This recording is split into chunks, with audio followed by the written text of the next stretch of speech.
Toilet পেশাবখানায় ওযু করা নিষেধ অথবা দোয়া করা বা আল্লাহর জিকির বা অন্যান্য আমল করা থেকে বিরত থাকতে বলা হয়েছে। আমি শহরের যে ফ্ল্যাটে থাকি সেখানে টয়লেট, গোসলখানা, ওযুখানা একসাথেই। সেখানে যদি ওযু করি, ওযু হবে কিনা, ওযুর আগে পরের দোয়াগুলো টয়লেটের ভেতর পড়া যাবে কিনা, তারপর সেই টয়লেটের ভেতর কাপড় ধৌত করার সময় বিসমিল্লাহ বলা যাবে কিনা, টয়লেট থেকে বের হওয়ার পর যে দোয়া আছে সেটা কি টয়লেটের ভেতরে থাকা অবস্থায় পড়বো নাকি বের হয়ে যাওয়ার পড়বো। টয়লেটের ভিতরে ওযু করা যায় না, এটা ব্যাপকভাবে প্রচলিত হয়েছে এবং এটা নিয়ে আমাদের একটা ভিডিও গত 10-12 বছরের একটা পুরাতন ভিডিও আছে। ওইটা মিলিয়ন মিলিয়ন মানুষ শুনেছে এবং সেখান থেকে কেউ কেউ ভুলটা বুঝেছেন। আর সেটা হলো টয়লেটে ওযু করা যায় না। মূলত টয়লেটে আল্লাহর নাম নেওয়া যায় না, মুখে উচ্চারণ করা যায় না টয়লেটে, কারণ নোংরা জায়গা আল্লাহর নাম উচ্চারণ করা মাকরুহ।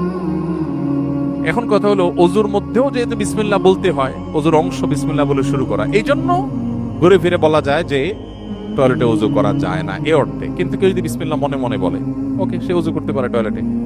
আর যদি কারোর বাসায় টয়লেটের বিকল্প না থাকে, তো একটা বেসিন তো অন্তত বাইরে থাকে, একটা বেসিনও বাইরে নাই, এরকম বাসা কয়টা আছে?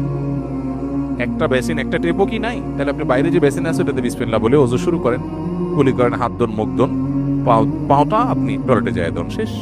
তাহলে বিসমিল্লাহ বলাটা বাইরে করলেন, বাকি অংশটা ওখানে করলেন পাশাপাশি, এভাবে ওযু করে ফেলতে পারে। আর যদি বাইরে কোনো ব্যবস্থা না থাকে, টয়লেটে ওযু করলে ওযু হয়ে যাবে, বিসমিল্লাহটা মনে মনে বলবেন, বাস এতটুকু। আর টয়লেট থেকে বের হওয়ার তো অবশ্যই বের হওয়ার পরে পড়বেন, ভিতরে না। ভিতরে পড়লে তো আল্লাহর নাম নেওয়া হয়ে যাবে, এই জন্য বের হয়ে তারপর টয়লেটে পড়বেন।